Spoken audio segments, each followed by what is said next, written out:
ఒక్కసారి కొమ్మూరి గోల్డ్ కి కాల్ చేయండి. తాకట్లో ఉన్న మీ బంగారాన్ని విడిపించి మార్కెట్ ప్రైస్ కి వాళ్ళు కొనుక్కుని మిగతా డబ్బులు మీకు ఇచ్చేస్తారు. రైట్, బ్రేకింగ్ న్యూస్ చూస్తున్నాం మనం టీవీ స్క్రీన్ పై. గుజరాత్ లో ఒక కామ కథా చిత్రం బయటపడింది.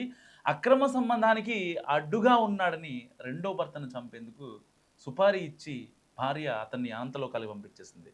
సో కుదరకపోతున్న తర్వాత ఫస్ట్ భర్తని ప్రియుడితో కలిసి చంపించేసింది. శవాన్ని కాలువలో పడేసి ప్రమాదంగా చిత్రీకరించే ప్రయత్నం చేసింది. తన భర్త ఉద్యోగం కోసం బయటకు వెళ్ళాడని నమ్మించిన జాగృతి అనే ఒక మహిళా పతివ్రత అనకూడదు, కానీ అనాల్సి వస్తుంది. ఈవిడికి 2 పిల్లలు ఉన్నారు, 2 భర్తలు ఉన్నారు, 2 ప్రియుళ్ళు కూడా ఉన్నారు. సో మామూలు విషయం కాదు ఇది. ఒక 1 ఇయర్ నుంచి చాలా పెద్ద ఎత్తున ప్లాన్ జరుగుతోంది. ఎలాగైనా సరే 2 భర్తల్ని లైన్ క్లియర్ చేసుకొని 2 ప్రియులతో ఉండాలని. అండ్ తనకున్న 2 పిల్లల్ని, ఫస్ట్ భర్తకి ఒక బాబు పుట్టాడు, సెకండ్ భర్తకి ఒక బాబు పుట్టాడు, 2 పిల్లలు ఉన్నారు. సో అప్పటికి వాళ్ళ మధ్యలో ఎలాంటి గొడవలు లేవు. సో అయినా సరే తన శారీరక సుఖం కోసం తన జీవితాన్ని, వాళ్ళ పిల్లల జీవితాన్ని, తన జీవితాన్ని చిన్న భిన్నం చేస్తుందని చెప్పడంలో ఏమాత్రం సందేహం లేదు. నిజంగా ఇలాంటి వాళ్ళని ఏం చేయాలో మస్తుగా కామెంట్ చేయండి. ఒక పాపని ఇంతకుముందు ఒక ముసలాయన అఘాయిత్యం చేయబడిన ఒక నెపంతో ఆయనే చెరువులో దూకి ఆత్మహత్య చేసుకున్నాడు. సరే, పోలీసు వాళ్ళు చేశారా లేకపోతే ఇంకెవరన్నా కర్మ అనుభవించాడా అనేది పక్కన పెడదాం. మరి ఇలాంటి వాళ్ళని ఏం చేయాలి? మస్తు కామెంట్ చేసే ప్రయత్నించండి. మీరు పెట్టే ప్రతి కామెంట్తో ఇలాంటి వాళ్ళు మారాలనే ఆలోచన అయినా వస్తుందేమో చూద్దాం. ఎందుకంటే 1 ఇయర్గా దాదాపుగా ఈవిడికి పెళ్ళయి 12 ఏళ్ళు అవుతుంది. 12 ఏళ్ళుగా 2 భర్తలతో ఆవిడ సంసారం చేస్తుంది. సరే, ఆవిడ పర్సనల్, అది మనకు సంబంధం లేదు. కానీ వివాహేతర సంబంధం ఇది 2 పెట్టుకుంది. ఆల్రెడీ ఆ వివాహేతర సంబంధం ఎవరైతే 2 వ్యక్తులు ఉన్నారో వాళ్ళు ఫస్ట్ భర్తకి తెలియకుండా, సెకండ్ భర్తకి తెలియకుండా వాళ్ళ ఇంటికి వెళ్ళేవాళ్ళంట. ఎవరు మమ్మీ పిల్లలు అడిగారంట ఆవిడని, ఎవరు మమ్మీ వీళ్ళు ఎన్నిసార్లు మన ఇంటికి వస్తున్నారు అని చెప్పి వాళ్ళ పిల్లలు 6th క్లాస్ 7th క్లాస్ చదువుతున్నారు వాళ్ళ పిల్లలు. వాళ్ళు అడిగితే వాళ్ళు ప్లంబింగ్ వర్క్ కోసం వచ్చారని, లేకపోతే నెయ్యి చల్లడానికి వచ్చారని, లేకపోతే జెప్టో వాళ్ళని, జొమాటో వాళ్ళని, మళ్ళీ వాళ్ళలాగా కూడా వాడుకునేదంట. 2 పిల్లలు ఉన్నారు, వాళ్ళు చేతికి వచ్చారు, వాళ్ళకి ఒక మంచి ఫ్యూచర్ వాళ్ళు మంచిగా చదువుకొని ఒక పొజిషన్లో ఉంటే ఒక గర్వకారణం తల్లిదండ్రులకి. అలా క్రియేట్ చేయాలి వాళ్ళని. అంతేగాని వీళ్ళు చేసే పత్యాపారాలతో పిల్లల్ని చూయించుకొని వాళ్ళని ఇన్ఫ్లుయెన్స్ చేసి, అంటే మా అమ్మ తప్పు చేస్తుందా అనే భావన వాళ్ళలో కూడా కలిగించి ఏం సాధించగలరు? రేపు పొద్దున పోయేటప్పుడు ఏం సాధించగలరు? ఏమన్నా తీసుకెళ్తారా మీ వెనకాల? ఆల్రెడీ 2 భర్తలు, ఆల్రెడీ సగం చచ్చిపోయారు ఇప్పటికే. ఎవరు ఎప్పుడు వస్తారో తెలియక ఏదో ఒక ఇబ్బందులు. ఆ ఫోన్లో చాటింగ్లు మొత్తం డిలీట్ చేయడం అంట. పోలీసు విచారణలో సంచలన విషయాలు బయటకు వచ్చాయి. దాదాపుగా 3 వ్యక్తుల్ని ఆవిడ ఆ చాట్ ప్రైవేట్లో పెట్టేస్తుందంట. మొత్తం హైడ్లో పెట్టేసి వాళ్ళ యొక్క చాటింగ్ కనిపించకుండా చాలా జాగ్రత్తగా ఆ అమ్మాయి ప్లాన్ చేసుకునేది. అక్కడ మళ్ళీ ఒకవేళ కనుక భర్త ఫోన్ తీసుకొని చూస్తాడేమో భయంతో అవన్నీ ప్రైవేట్లో పెట్టేసుకొని వాళ్ళతో మాట్లాడటం, ఒకరికి అనుమానం రాకుండా. ఎందుకంటే ఒక భర్త ఇంట్లో ఉన్నాడు అంటే ఇక్కడ 3 ఇక్కడ మ్యానిపులేట్ చేయాల్సిన అవసరం ఉంది. ఈ 3 ఇన్ఫ్లుయెన్స్ చేయాల్సిన అవసరం ఉంది.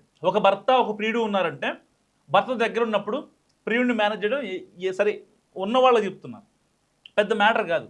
అందరి యువతల్ని అనాలని కాదు, బట్ జరుగుతున్నటువంటి కొన్ని వార్తల్ని చూస్తుంటే నాకు మనసులో అనిపించిన మాట అది, అంతే.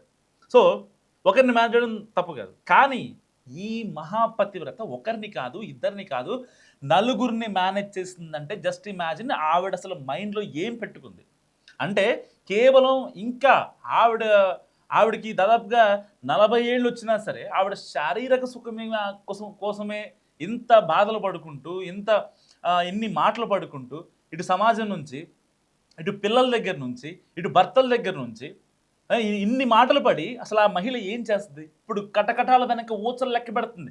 తన ఫోన్ ఓపెన్ చేసినటువంటి పోలీసులకి దిమ్మ తిరిగే పిక్స్, దిమ్మ తిరిగే వీడియోస్ కనిపించాయి. అలా ఆ యొక్క ఘాతుకానికి సంబంధించినటువంటి వాళ్ళు పర్సనల్గా ఉన్నటువంటి వీడియోస్ కావచ్చు, వాళ్ళు పర్సనల్గా ఉన్నటువంటి పిక్స్ కావచ్చు, అవన్నీ పిచ్చిగా ఉన్నాయంటే ఆవిడ ఫోన్లో. అవన్నీ హైడ్లో ఉన్నాయి. ఎప్పుడైతే పోలీసులు అంటే చాటింగ్ ఎప్పుడైతే హైడ్ చేసిందో ఈవిడ ఫొటోస్ కూడా వీడియోస్ కూడా హైడ్ చేసే ఉంటుంది. ఎవరెవరికి తెలియకుండా ఫోల్డర్లో పెట్టిందంట. భర్త 1, భర్త 2, ప్రియుడు 1, ప్రియుడు 2 అని చెప్పి ఎవరి కాళ్ళకి ఫోల్డర్లు పెట్టి ఆ ఒక్కసారి ఆ ఫోల్డర్ క్లిక్ చేస్తే అన్ని ఫొటోస్ అంటాయి. ఇంకా ఎవరితో ఉన్నవి వాళ్ళతోనే ఉంటాయి. ఏ భర్తతో ఏ ప్రియుడితో ఎక్కడా కూడా ఈ రెండు మెర్జ్ కావు. అంత పక్కాగా ప్లాన్ చేసింది. మరి పిల్లల పరిస్థితి ఏంటి? పిల్లలు ఏం చేశారు? ఎందుకన్నావు అలాంటప్పుడు? నువ్వు పిల్లలకి ఒక ప్రాపర్ భవిష్యత్తు ఇవ్వలేనప్పుడు వాళ్ళ పక్కలో పడుకుని నువ్వు ఆ పిల్లల్ని ఎందుకన్నావు? నీకు ఇలాంటి ఆలోచనలు మైండ్లో ఉన్నప్పుడు పిల్లల్ని రోడ్డును పడేయాల్సిన అవసరం ఏంటి? ఇవాళ ఈవిడ సంగతి ఒక క్రైమ్ కామ కథా చిత్రం జరిగిందని చెప్పి దేశం మొత్తం మాట్లాడుకుంటుంది. మరి రేపొద్దున వాళ్ళ పిల్లల పరిస్థితి ఏంటి? ఓకే, మా అమ్మ ఇన్నాళ్ళు జొమాటో వాళ్ళని స్విగ్గీ వాళ్ళని చెప్పిన వాళ్ళు కూడా డాడీ లేనా అనుకుంటారు కదా.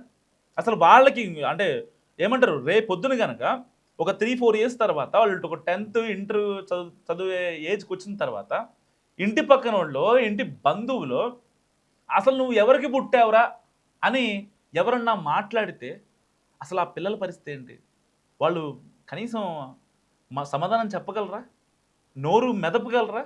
అవమానంతోనే చచ్చిపోయే మాటలు అవి. సమాజం ఎలా ఉందో తెలుసు. సమాజం గురించి ఆలోచించాల్సిన అవసరం లేదు. నువ్వు చేయాల్సింది చేసుకో, కానీ పిల్లల గురించి ఆలోచించాల్సింది ఇది.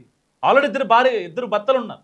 వాళ్ళతో దొరకని సుఖం మళ్ళీ ప్రియుల దగ్గర వెతుక్కుంటానంటే ఎంతవరకు కరెక్ట్? అది నీ బతుకింతే, నువ్వు ఇంకా మారవని చెప్పి ఇద్దరు భర్తలు వదిలేశారు కదా.